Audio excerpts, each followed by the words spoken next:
Hello and welcome to ज़रा हट के। मुबशर जैदी, ज़रार खोड़ो और वसतुल्लाह खान का सलाम कबूल कीजिए।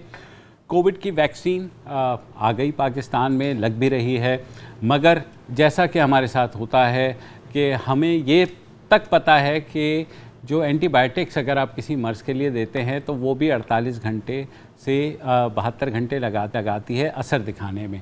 मगर हुआ ये कि क्योंकि वज़ीर आज़म इमरान ख़ान और उनकी अहलिया दोनों कोविड पॉजिटिव आ गए उनके टेस्ट, और वो उस वक्त आए जब इमरान ख़ान साहब ने उससे 2 रोज़ कबल वैक्सीन लगाई, तो एक हंगामा बरपा हो गया ट्विटर के ऊपर कि जनाब ये कैसे हो गया, वैक्सीन लग चुकी है तो उसके बाद कैसे हो सकता है ये।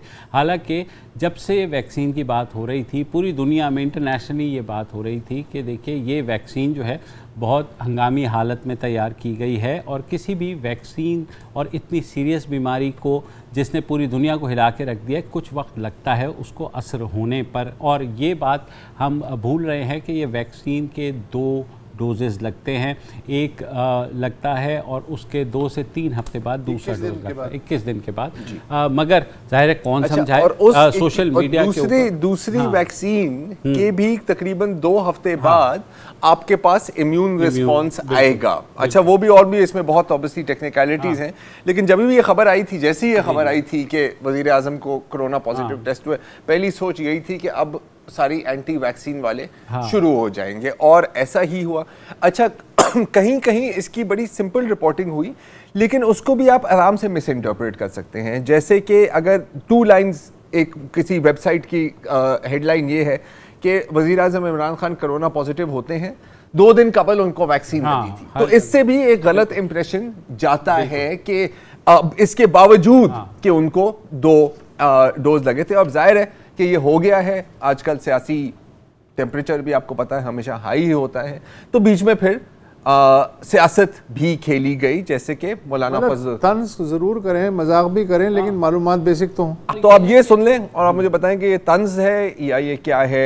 मौलाना फजल रहमान: मैं तो उनकी शिफायाबी के लिए दुआगो ज़रूर हूँ, लेकिन बात बुनियादी ये है कि वैक्सीन लगा कर कोरोना, तो या तो वैक्सीन फ्रॉड है या फिर ये कोरोना फ्रॉड है, क्योंकि इधर 22 तारीख को इलेक्शन कमीशन ने फॉरेन फंड केस में उनको बुला लिया है, और इधर वैक्सीन के बाद जो है उनको कोरोना हो गया है। तो ये सारी चीज़ें समझ में नहीं आ रही हमें। क्या करें, मौलाना साहब की समझ में नहीं आ रहा, मेरा ख्याल समझाना पड़ेगा, और समझाना बिल्कुल। और उसी समझाने के लिए आज हमने बात की, हमारे नुमाइंदे लाहौर में नौमान वो गए डॉक्टर जावेद अकरम के पास, जो कि हुकूमत की कोविड टीम के मेंबर भी हैं, जो स्पेशल टास्क फोर्स है, और university of health sciences Lahore के वाइस चांसलर भी हैं। तो हमने यही पूछा कि ये जो सारा कज़िया हुआ इमरान खान की वैक्सीन को लेकर के, उस बारे में हमें बताइए। तो उन्होंने तफसील से बताया कि वैक्सीन क्या होती है, कैसे असर करती है। तो सुनिए। खान साहब हमारे प्राइम मिनिस्टर साहब का ताल्लुक है। देखें, उनको कोविड-19 के अलामात हुई तकरीबन 2 दिन बाद वैक्सीन लगवाने के। तो ये वैक्सीन कोई भी ऐसी नहीं है कि जब लगवाएं तो आप फौरी तौर पे आपको प्रोटेक्ट कर ले। तो इनकी जो मिनिमम टाइम है एंड न्यूट्रलाइजिंग एंटीबॉडीज़ बनाने का, जिसमें एंटीबॉडीज़ वो ऐसी बनाती हैं क्योंकि ये एंटी स्पाइक एंटीबॉडीज़ बनाती हैं। इसका मतलब ये है कि जो इसके ऊपर वायरस के स्टड्स लगे हैं या कांटे हैं, उनको ये डैमेज करती हैं, वायरस को नहीं डैमेज करती। तो उनकी ये है कि उनको, क्योंकि उनके ज़रिए वायरस ने अटैच होना है आपके फेफड़ों में जाके, सांस से उनको लंग्स में ACE2 रिसेप्टर से लगना है, तो वो लग नहीं पाती वायरस। तो ये जो अमल है एंटीबॉडीज़ का बनने का, ये तकरीबन 1 हफ़्ते के बाद शुरू होता है, और जो प्रोटेक्टिव लेवल अचीव होता है तकरीबन 3 से 4 हफ़्ते में होता है। और इसलिए, और ये जो वैक्सीन उन्होंने लगवाई साइनोफार्म की, ये 2 डोज़ वैक्सीन है। पहली डोज़ के साथ कोई 50% आपको प्रोटेक्शन है, लेकिन सेकंड डोज़ के बाद कोई 75% प्रोटेक्शन है, वो भी आफ्टर अबाउट 1.5 महीने के बाद। तो इसलिए उनकी एक्सप्लेनेशन ये है कि खान साहब को, हमारे प्राइम मिनिस्टर साहब, ऑलरेडी किसी ऐसे लोग इंसान को मिले थे जिस जो कोरोना में मुब्तला था, और उसने पास ऑन कर दी उनको तकरीबन 10 रोज़ पहले, क्योंकि ये 10 रोज़ उसका इंक्यूबेशन पीरियड है, जब ये क्वाइट रहती है वायरस आपके बॉडी में। आप इन्फेक्ट कर सकते हैं इस दौरान, आपको इलामात नहीं ज़ाहिर होती, इसीलिए इसको इंक्यूबेशन पीरियड कहते हैं इस वायरस का। उसके बाद आपको इलामात आनी शुरू होती हैं, तो उसी दौरान खान साहब को मोस्ट लाइकली वैक्सीन लग गई, तो वैक्सीन को पहले ब्लेम किया गया। एक तो मैं ये बताता चलूँ, कोई भी किसी भी किस्म की कोरोना वैक्सीन से ये बीमारी नहीं होती। दूसरा ये कहा गया कि ये प्रोटेक्ट नहीं करती या फ्रॉड है या व्हाटएवर, ये सब नॉनसेंस है, ऐसा कोई मसला नहीं है। कोरोना भी बहुत बड़ी हकीकत है, बहुत एक लंबी सुरंग, भयानक सुरंग में से हम गुज़र रहे हैं। 30 लाख लोगों की लाशें उस सुरंग में पड़ी हैं। उम्मीद की किरण इसमें सिर्फ इफेक्टिव वैक्सीनेशन प्रोग्राम है, और वो वैक्सीनेशन प्रोग्राम जल्द से जल्द अगर मुकम्मल हो, 75% को इफेक्टिवली वैक्सीनेशन हो जाए तो हर्ड इम्यूनिटी क्रिएट होगी और इसकी ट्रांसमिशन कम होगी। लेकिन वो लगवाने के कम से कम 4 से 6 हफ्ते बाद हम उम्मीद कर सकते हैं कि वायरस की प्रोटेक्शन शुरू होगी, और वो भी 100% नहीं होगी। इसलिए जिन्होंने वैक्सीन लगवा भी ली है उनको जो हम कहते हैं कि आप फासला रखें, सोशल फिज़िकल डिस्टेंसिंग, मास्क जो है वो ज़ीरो टॉलरेंस रखें, ज़रूर पहन के रखें, पुरहजूम जगहों पे बिल्कुल नहीं जाएं, और अपने हाथों की बार बार सफाई का ख्याल रखें। तो ये चीज़ को, इसका दामन ना छोड़ें, ताकि बहुत बड़ा अलमिया होगा कि अगर आप इतनी करीब आके वैक्सीन के आपकी जान चली जाए, आपको ज़िंदा रहना है वैक्सीन की सारी रिसर्च से फ़ायदा हासिल करने के लिए, और उसको जो आपकी प्रोटेक्टिव मैयर ने अपनी ज़िंदगी में जारी और सारी रखें। सर, जो डोज़ है वो कितनी डोजेज़ लगनी है टोटल वैक्सीन की, और एक डोज से दूसरी का कम से कम कितना जो वक्फा है वो होना चाहिए? देखें, ये वैक्सीन से वैक्सीन वेरी करती है। जैसे हमने कैंसाइनो का ट्रायल किया, वो सिंगल डोज वैक्सीन है, एक ही डोज़ लगनी है, उसकी दोबारा डोज़ की ज़रूरत नहीं है, अनलेस के आपके साल बाद शायद पड़ जाए, हमें नहीं पता, इस वक्त नहीं है। जो साइनोफार्म जो खान साहब को लगी, प्राइम मिनिस्टर साहब को, वो 2 डोज़ वैक्सीन है और वो 3 हफ्ते के बाद दूसरी डोज़ लगनी है। और ये नहीं कहा जा सकता कि साल के बाद या 2 साल बाद ज़रूरत पड़े, इतना तो हमारा तजर्बा ही नहीं है इसके साथ। जो वैक्सीन हम इस वक्त लगा रहे हैं यूनिवर्सिटी ऑफ हेल्थ साइंसेज में और हमारे तमाम सेंटर्स में, क्योंकि मैं उसका प्रिंसिपल इन्वेस्टिगेटर हूँ इस रीजन का, वो 3 डोज़ वैक्सीन है। हर डोज़ हर महीने के बाद लगनी है, अभी लगनी है, फिर 1 महीने बाद, फिर दूसरे महीने के बाद। तो 3 डोजेज़ हैं, और 3 डोजेज़ से आपको इम्यूनिटी क्रिएट होगी, जो कम से कम हम समझते हैं कि साल 2 साल रहेगी। अब ये तो वक्त ही बताएगा कि वो इम्यूनिटी कब कम होती है, ताकि साल बाद बूस्टर लगाना पड़े या 2 साल बाद, ये नहीं कहा जा सकता, कब इस वक्त होगा। अच्छा सर, हमने ये देखा कि वैक्सीन लगने के बाद कुछ लोग कोविड का शिकार हुए, तो इस हवाले से लोगों को कुछ तहफ़्फ़ुज़ात भी हुए, तो इस हवाले से आवाम के अंदर कोई आगाही पैदा की गई है? क्योंकि हमने तो कहीं नहीं देखा कि इस हवाले से बाकायदा तौर पर कोई अवेयरनेस दी गई हो, लोगों को इसके असरात से मुतल्लिक बताया गया हो। देखें, वैक्सीन से कभी भी कोविड नहीं हो सकता, सवाल ही नहीं पैदा होता, क्योंकि समझने वाली चीज़ है कि वैक्सीन में हम वायरस नहीं इंजेक्ट कर रहे। जो वैक्सीन हमने इस्तेमाल की उसकी कैंसरिनो की, उसमें एडिनोवायरस 5 यूज़ हुआ, यानी कि एक ऐसी वायरस इस्तेमाल हुई जो बिल्कुल हार्मलेस वायरस है। उसको प्रोग्राम ऐसे किया गया कि वो स्पाइक प्रोटीन्स उसके में बन गई, ग्लाइकोप्रोटीन एस। तो जब उसको लगाया तो आपकी बॉडी ने एंटी स्पाइक एंटीबॉडीज़ बनाई, ताकि वायरस की अटैचमेंट को डैमेज किया। इसी तरह जो बाकी भी वैक्सीन हैं, जैसे ये वैक्सीन है साइनोफार्म की, इसको प्रोपोयल से ट्रीट किया गया और इसको हार्मलेस कर दिया गया, यानी बिल्कुल ख़त्म कर दिया गया वायरस को। और इसके ऊपर इसको भी प्रोग्राम इसी तरह किया गया कि एंटी स्पाइक एंटीबॉडीज़ बनाएं, एंटीजेनिसिटी क्रिएट करें, आपके सेल्स बनाएं।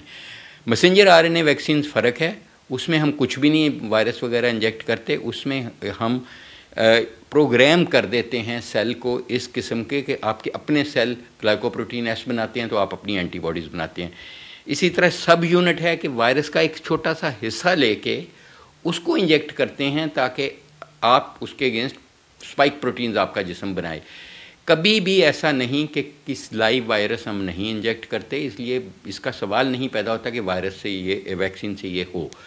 दूसरे नंबर पे जो होती है वो लोग हार्बर कर रहे होते हैं इन्फेक्शन, ऑलरेडी वो एक्सपोज हो चुके होते हैं, इस दौरान उनको लग जाती है। इसलिए इस वक्त जो हम इस वक्त राइट नाउ जो एनरोलमेंट कर रहे हैं वॉलंटियर्स की, ZF 2001 जो वैक्सीन है एनहुई बायोलॉजिकल की, उसमें हम पहले आप देखेंगे कि RT-PCR करते हैं और एंटीबॉडीज़ करते हैं, और अगर ये दोनों टेस्ट पॉजिटिव हैं नहीं हैं, नेगेटिव हैं ख़त्मी तौर पे, फिर हम इंजेक्ट करते हैं, वरना हम आपको एक्सक्लूड कर देते हैं, हम आपको नहीं लगाते। सर अवेयरनेस की कितनी ज़रूरत है इस हवाले से? देखें, अवेयरनेस की तो बहुत ज़रूरत है, अपने लिए भी, आपके लिए भी, और इर्द गिर्द के तमाम लोगों के लिए, और इस मुल्क के लिए। क्योंकि देखें, यूके में अब तकरीबन हर्ड इम्यूनिटी को अचीव करने के वो करीब हैं। उन्होंने 50% अपनी आबादी, वो छोटा मुल्क है ज़ाहिर है, वो तकरीबन इस वक्त 6 करोड़ लोगों को लगा चुके हैं वैक्सीन। US में वो बड़ा मुल्क है, लेकिन वो भी तकरीबन 20 से 25 लाख वैक्सीन पर डे लगा रहे हैं।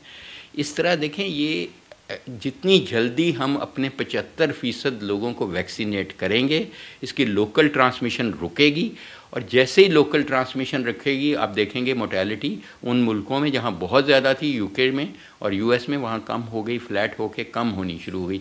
तो इसका देखें ख़त्मी हल तो यही है। आपने उम्रा करने भी अब जाना है, जिन्होंने भाइयों बहनों ने जाना है, ज़ाहिर है वो उनको वैक्सीन कराई होगी तो वो अलाउ करेंगे, जिसको हम वैक्सीन सर्टिफिकेट कहते हैं। तो ये तो अब फ्यूचर की ज़रूरत है।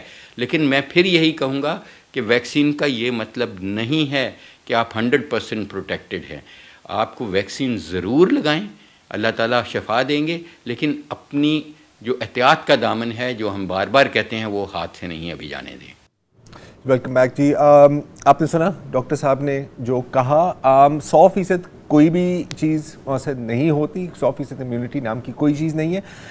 बहुत सवालात हैं लोगों के जहन में अभी भी कि वैक्सीन से के बाद क्या होता है, आप किस तरह क्या आप नॉर्मल लाइफ अपना सकते हैं, so on and so fourth.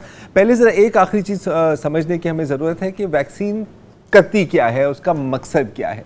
Vaccine लेने का मतलब ये नहीं है कि आपके इर्द गिर्द अब एक शील्ड आ गई, या आप कुछ इसको इस तरह समझें कि जैसे आपकी अपनी जिस्म के एक इम्यून सिस्टम होता है, आपकी जो क़ुव्वत मुदाफ़त होती है, एक तरह से आप समझें कि वो आपकी बॉडी की पुलिस है। वैक्सीन आपको बताती है कि जी अब मोहल्ले में एक नए किस्म का मुजरिम आया हुआ है और उसका ये तरीका वारदात है, उससे आपको ये उसकी तस्वीर है, आप उसकी शनाख्त भी कर लें, और ये है तरीका उससे लड़ने का। अगेन 100% इफेक्टिव इसमें कोई चीज़ नहीं होती। एक वक्फा लेते हैं और फिर वक्फे के बाद जो मज़ीद लोगों में सवालात हैं कोशिश करते हैं कि उनका जवाब देंगे।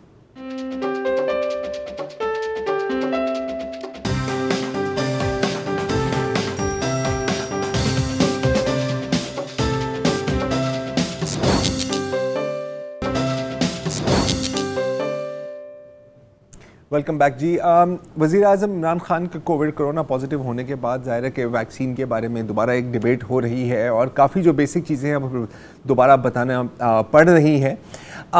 तो पहले तो हम ये समझें कि ये समझना ज़रूरी है कि कोरोना वायरस और कोरोना वैक्सीन दोनों अभी बहुत नई चीज़ें हैं। वायरस भी अभी नहीं है और वैक्सीन्स भी नहीं है, तो this is a work in progress. ये तो क्लियर हो गया है कि इनको जो कोरोना लगी थी वो मोस्ट लाइकली वैक्सीनेशन से पहले लगी थी, और अगर वैक्सीनेशन के बाद भी लगी है तो इसका ये मतलब नहीं है कि वैक्सीन इनइफेक्टिव है। सेकेंड डोज के तकरीबन 2-3 हफ्ते बाद आपका इम्यून रिस्पॉन्स किक इन होता है। अब ये जो बात करते हैं ना कि ये वैक्सीन 80% इफेक्टिव है या 90% इफेक्टिव है, इसका मतलब है कि अगर 100 लोग हैं और 100 में को सबको वैक्सीन लगी है, 90% इफेक्टिवनेस का मतलब है कि अब सिर्फ 10 लोगों के पास चांस है कि उनको वायरस लगे। अच्छा, 2-3 कुछ चीज़ें हैं जो क्लियर करने की ज़रूरत है। अगर आपको कोरोना हुआ है, जैसे मुझे हुआ है, तो क्या मुझे अभी भी वैक्सीन की ज़रूरत है? इसका जवाब है कि जी हाँ, आपको बिल्कुल ज़रूरत है, क्योंकि आपको नहीं पता कि आपकी एंटीबॉडीज़ कितनी लास्ट करेंगी। दूसरी बात यह है कि क्या कोरोना टेस्ट से आपको पॉजिटिव रिजल्ट मिल सकता है? तो ऐसा नहीं है, लेकिन एंटीबॉडीज टेस्ट जो होता है उसमें आपको पॉजिटिव रिजल्ट मिल सकता है, और ये एक अच्छी बात है क्योंकि इसका मतलब है कि आपके अंदर एंटीबॉडीज जनरेट हुई हैं। अच्छा, ये एक चीज़ है जिसके ऊपर अभी भी सवालिया निशान है कि क्योंकि अब नई वेरिएंट्स भी आ रही हैं, तो ये वैक्सीन्स कितनी इफेक्टिव होंगी नई वेरिएंट्स पर, this is still a debate, और यह भी आने वाले दिनों में हमें पता लगेगा। अच्छा, क्योंकि ये वैक्सीन जाहिर है कि बहुत जल्दी से बनाई गई है और ये एक बहुत बड़ा एक मिरेकल है मेडिकली, तो इस पर जो इनका जो फोकस था वो ये था कि ये सेफ हो और ये इफेक्टिव हो।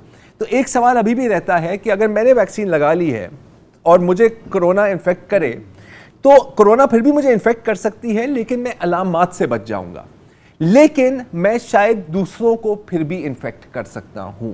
This is still a question mark. तो वैक्सीन आपने लगा भी ली है, इसका ये मतलब नहीं है कि आप बिल्कुल ही लाएहतियाती पर आ जाएं। You still have to be careful. आपको महफिलों में मास्क फिर भी पहनने हैं, थोड़ी बहुत जितनी आप डिस्टेंसिंग कर सकते हैं आपको करनी चाहिए। दैट्स द बेसिक इंफॉर्मेशन जो अभी इस वैक्सीन के बारे में है। लेकिन ज़्यादातर चांसेस हैं कि जो सिवियर इलनेस होती है कोरोना के बाद, उससे आप बच जाएंगे। लेकिन ये भी हो सकता है कि आपको फिर भी कोरोना हो और आप ट्रांसमिट भी कर सकें।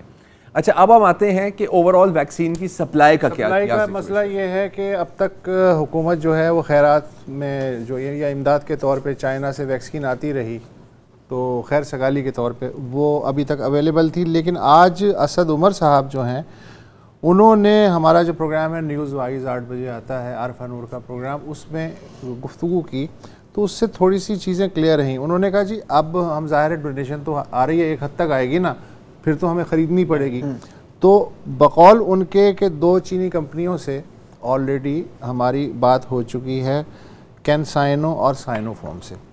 तो उसकी वजह से अप्रैल के आखिर तक तवक्को है कि साइनोफॉर्म की 40 लाख डोजेस, 4 मिलियन यानी, और सिंगल डोज जो कैनसाइनो है उसकी 3 मिलियन यानी 30 लाख डोजेस पाकिस्तान में आ जाएंगी, यानी कुल मिला के 7 मिलियन डोजेस अवेलेबल होंगी।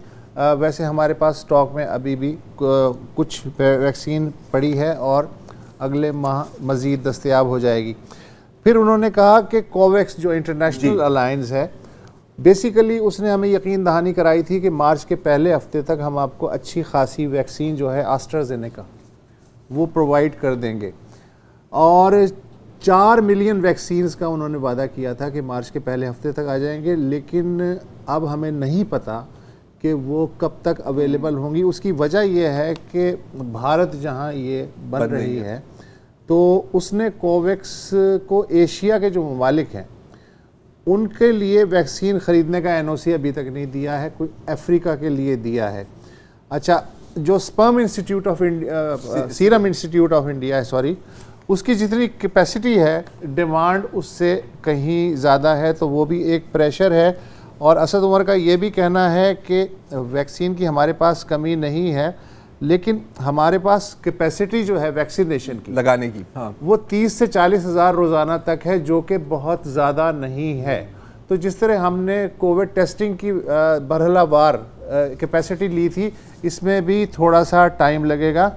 अभी तक 600 से ज़ायद, लगभग 600 जो है वैक्सीनेशन सेंटर्स हैं जो ज़्यादातर शहरों में हैं, तो इसका दायरा भी रफ्ता रफ्ता बढ़ेगा। चैलेंज तो बहुत बड़ा है। हाँ, अच्छा, अब इसकी कीमत पे एक, हाँ, अब आते हैं प्राइवेट सेक्टर। अब आते हैं प्राइवेट सेक्टर की जानिब। और प्राइवेट सेक्टर से जहाँ तक मुझे पता है तो स्पुतनिक का आना आई हुई है, और दूसरी मेरा ख्याल है कि प्राइवेट सेक्टर कैनसाइनो भी परचेज कर रहा है। लेकिन सारा अभी जो मसला पड़ा हुआ है वो है स्पुतनिक 5 पर, और बिल्कुल इनफैक्ट स्पुतनिक 5 की कीमत पर।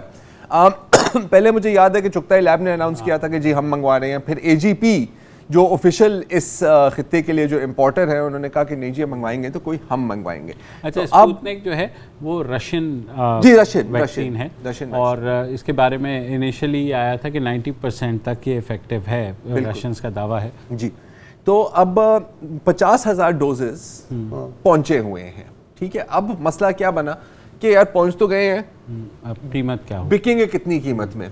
तो वहाँ पर फिर drug regulatory authority of Pakistan जो है, इतलात के मुताबिक उन्होंने मेरा ख्याल है कि कुछ 8,449 रुपये, जी हाँ, ये स्पुतनिक की एक डोज की कीमत है 2 खुराकों की, जो 8,449 रुपये, और जो साइनोफॉर्म है, वैक नहीं कैनसाइनो वैक्सीन सिंगल डोज, उसकी कीमत है 4,225।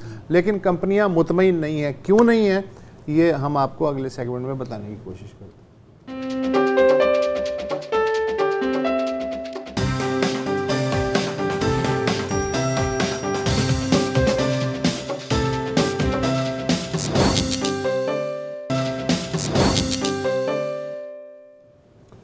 Welcome back. वक्फे से पहले हम गुफ्तगू कर रहे थे कि निजी शोबे को हुकूमत ने वैक्सीन्स मंगवाने की इजाज़त तो दे दी है, लेकिन मसला ये कि उसकी कीमत क्या हो। तो ड्रग रेगुलेटरी अथॉरिटी जो है उसकी प्राइस कमेटी अल्टीमेटली ऑथराइज्ड है कि वो कौन सी कीमत पे इजाज़त देती है।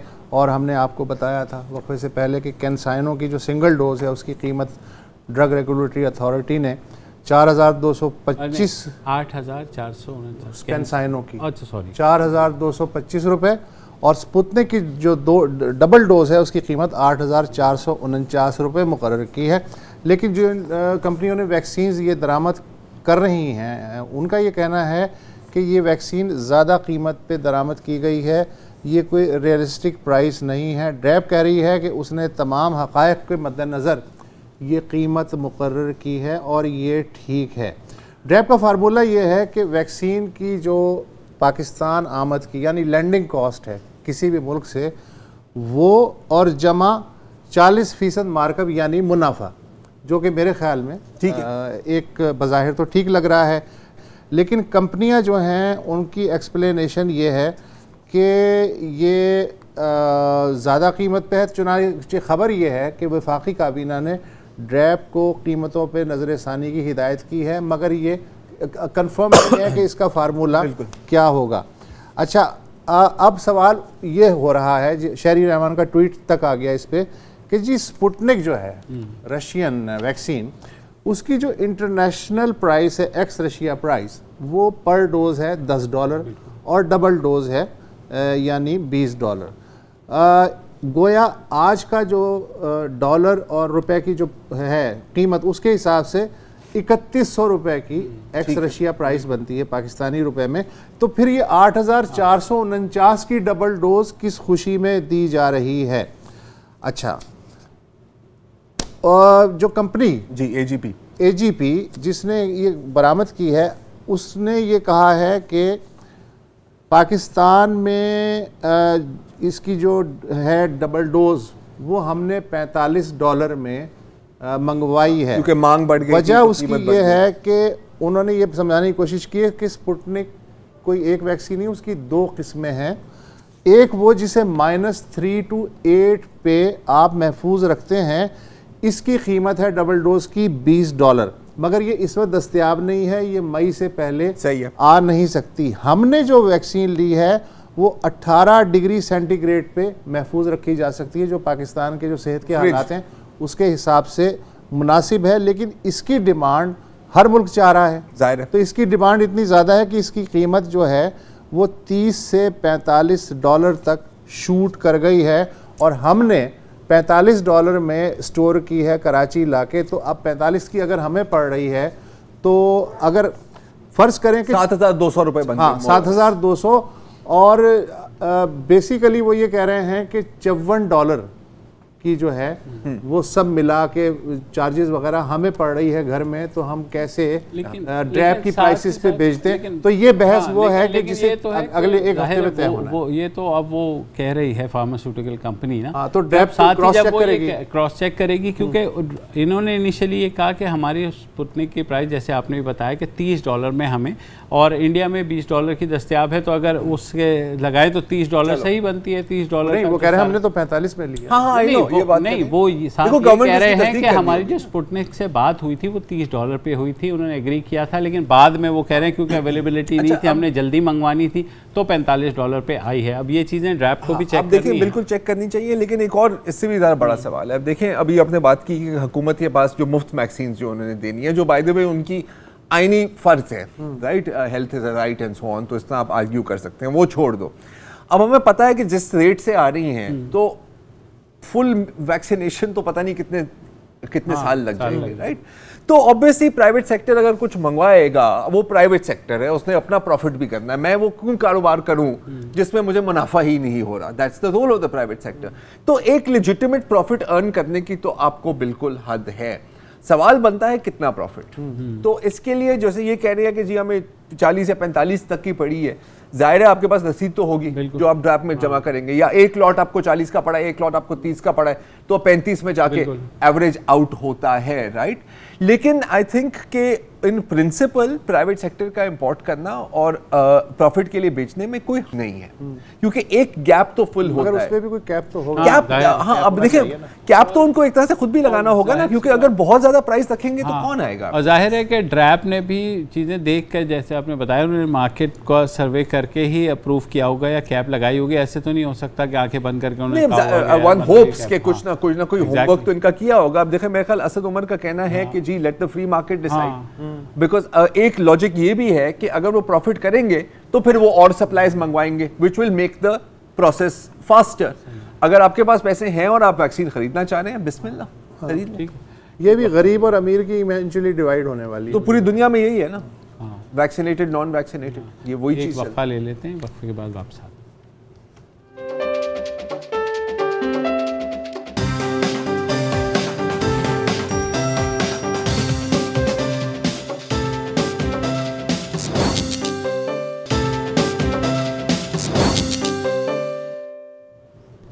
Welcome back. और बन्नू का इलाका है डिस्ट्रिक्ट, और वहाँ की एक तहसील है जानी खेल, खैबर पख्तूनख्वा में, जहाँ इस वक्त धरना हो रहा है। उसका सबब ये है कि 4 लड़के 13 से 16 साल के 20 रोज़ पहले वहाँ से लापता हुए, और करीब तरीन पहाड़ियाँ जो थी, कहा यह जा रहा है वहाँ शिकार के लिए गए थे, क्योंकि वो इलाका तीतर के शिकार के लिए मशहूर है।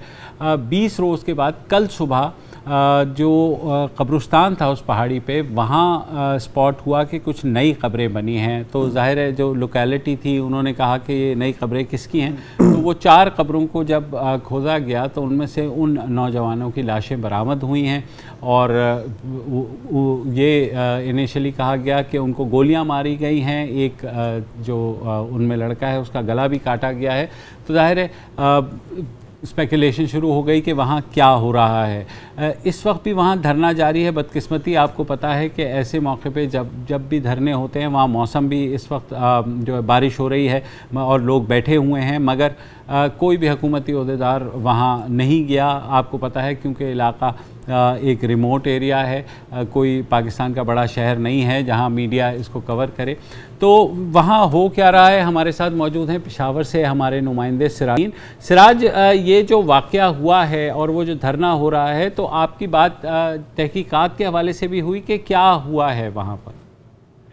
मुबशिर साहब बहुत शुक्रिया। इस वक्त भी धरना वहीं पे जारी है। जानी खेल जो बन्नू सिटी से तकरीबन 25 किलोमीटर के फासले पर वाक़ी है। ये काफ़ी शोरी ज़्यादा इलाका हम इसे कह सकते हैं। जनूबी वज़ीरिस्तान के साथ ये मुल्हिका इलाका है, इसके बॉर्डर्स उसके साथ अटैच हैं। इसका कुछ हिस्सा जो है शुमाली वज़ीरिस्तान के साथ अटैच है। इसी वजह से ये काफ़ी सेंसिटिव इलाका है। सिक्योरिटी सूरत हाल उन इलाकों में भी अब तक अभी भी इस वक्त भी अबतर हैं। वहीं पे हालात कुछ सही नहीं है। गवर्नमेंट और ये साबिका एफआर के इलाके हैं जो फाटा इंजमाम के बाद ये भी केपी में इंजमाम हुए, और फाटा बन्नू के साथ बाकायदा इनके ये एडमिनिस्ट्रेशन में इलाके में अभी भी पुलिस की या सिविल एडमिनिस्ट्रेशन की मुकम्मल तौर पर रिट वही नहीं है।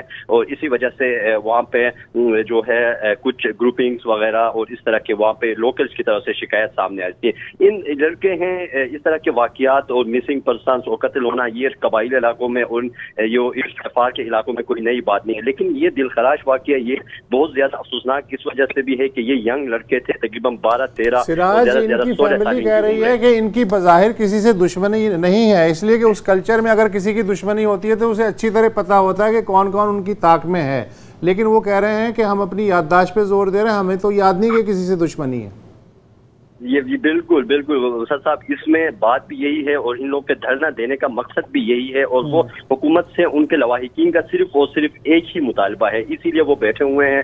किसी के साथ कोई दुश्मनी नहीं है। एफआईआर भी उन लोगों ने दर्ज करा, ये सिंपल एफआईआर है, उसमें भी ये कहा है कि इससे कोई दुश्मनी नहीं है। इनका मुतालबा भी यही है कि इनके जो कातिल हैं, जिन्हें बेदर्दी से इन बच्चों को कत्ल हुआ है, इनको बेनिकाब करें, बताया जाए इन लोगों को, इन रिलेटिव्स को बताया जाए कि कौन इसमें मुलव्वस हैं, ये कौन किस किस्म की हरकतें कर रहा है और इस पूरे इलाके में जो एक बदअमनी की जो सूरत हाल पैदा हुई है गुज़िश्ता कुछ टाइम से, इसके पीछे कौन है और इस मुतालिबात को लेके ये लोग इस सर्दी के मौसम में वहाँ पे बैठे हुए हैं और अच्छा, आपका जाहिर है कि आप इस इलाके को कवर करते रहते हैं, मुस्तकिल आप हैं, आपका जर्नलिस्टिक हंच क्या है कि क्या क्या पॉसिबिलिटीज हो सकती हैं?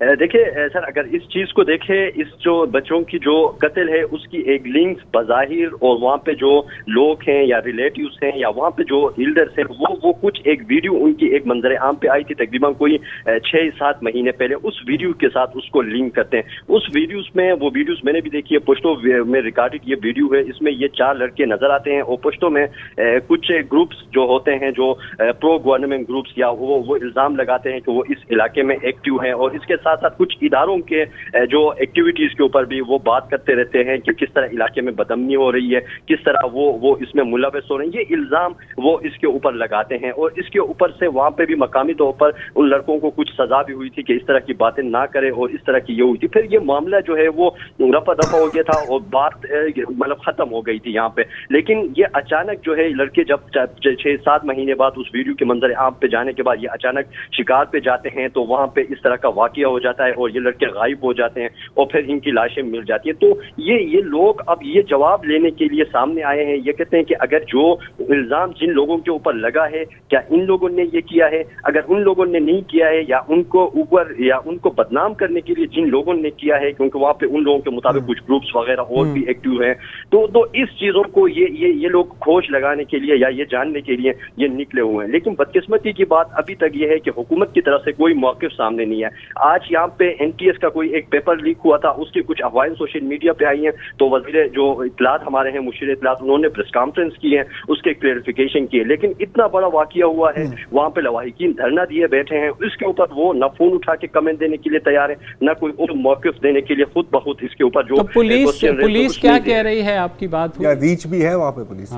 देखें, जब पुलिस की वहाँ पे 100% एक तो रिट नहीं है, वहाँ पे पुलिस FR के जो इंतजाम के बाद वहाँ पे डिप्लाई जरूर हुई है, सिविल एडमिनिस्ट्रेशन की रिट मतलब सेटल एरियाज की तरफ वहाँ पे कम है। दूसरी बात ये कि मैंने बिल्कुल वहाँ पे एक आला पुलिस हुकाम से मैंने बात की है, उसके पहले जब सलाम दुआ के बाद मुझे ये कहा कि मैं मीटिंग में हूँ, मैं आपको बात कर लूँगा, लेकिन उसके बाद दोबारा उसने फ़ोन अटेंड नहीं किया। और भी एडमिनिस्ट्रेशन से बात करने की हमने कोशिश की है, तो मुझे जो लग रहा है जाहिर सी बात यह है कि शायद उनके पास बताने को कुछ नहीं है या वो खुद के इसके ऊपर बात नहीं कर सकते हैं, तो इस वजह से वो इसके ऊपर बात नहीं की है। मतलब बहुत बहुत शुक्रिया साउद्दीन साहब, सॉरी वक्त कम है और कल भी आपसे इंशाल्लाह बात करेंगे और इस पर अपडेट लेंगे क्योंकि बहुत ही खौफनाक वाकया है, बहुत खौफनाक। 4 बच्चे यार 13 से 16 इतनी देर के बाद गुमशुदा और पता लगे कि कब्रिस्तान में उनको दफनाएंगे, अब सोचें।